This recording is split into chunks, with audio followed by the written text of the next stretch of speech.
বন্ধুরা কেমন আছো? আমি রাজিয়া ভালো আছি। তাই তো নিয়ে চলে এসেছি আবার একটা রেসিপি নিয়ে।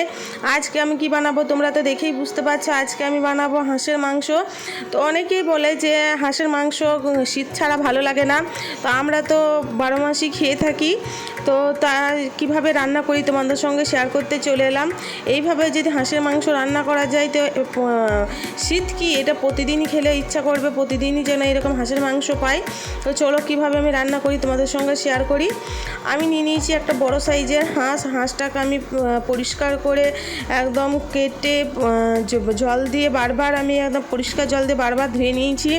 3 থেকে 4 বার আমি এইভাবে ধুয়ে নিয়েছি যেন এর মাঝে কোনো রক্ত না থাকে। হাঁসের মাংস এমনই একটু আঁশটে থাকে, এই জন্য আঁশটে গন্ধটা না থাকে, তার জন্য আমি এভাবে ধুয়ে নিয়েছি। আমি অনেক কটা পেঁয়াজ করলেও আমি মোটা মোটা করেই কেটে নেব, খুব মিহি করে ছোটো করে কাটবো না, এরকম করে আমি কেটে নিয়েছি। এই জায়গাতে যদি ডবল পেঁয়াজ হতো তাও একটু স্বাদের হেরফের হতো না, কিন্তু আমার কাছে পেঁয়াজ কম ছিল তাই আমি অল্প পেঁয়াজে রান্নাটা করছি। তোমরা দেখে বুঝতেই পারছো আমি কম তেল ইউজ করি। তো আমি কতটা পরিমাণ তেল দিয়েছি, তেল দিয়ে আর পেঁয়াজগুলোকে কাঁচা লঙ্কাটাকে আমি ভাজতে দিয়ে দিলাম।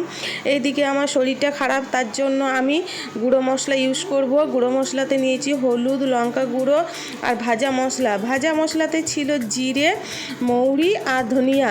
এইগুলো আমার আগে থেকেই মিক্সিতে পেস্ট করা ছিল। গুঁড়ো মশলাটা দিয়ে আমি একটু জল দিয়ে ঘেটে নিয়েছি যেন এটা বাটা মশলার ফ্লেভার আসে। তো দিয়ে দিলাম আমি কয়েকটা রসুন, 3টা রসুন দিয়েছি। এবার আদা রসুনটা দিয়ে দিলাম।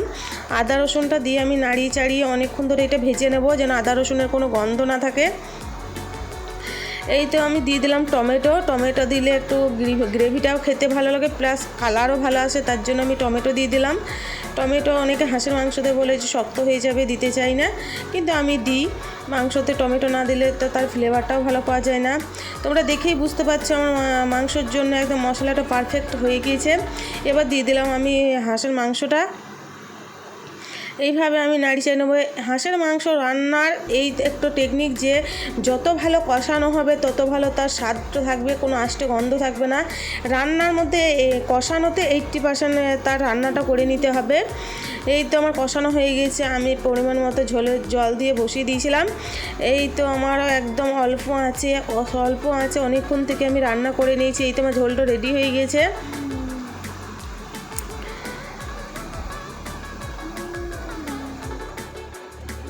এই রকম যদি হাঁসের মাংস থাকে আর গরম ভাত, আলু সেদ্ধ, কার না খেতে ভালো লাগে আর কার না খেতে মন চায় এরকম করে এক আধবার।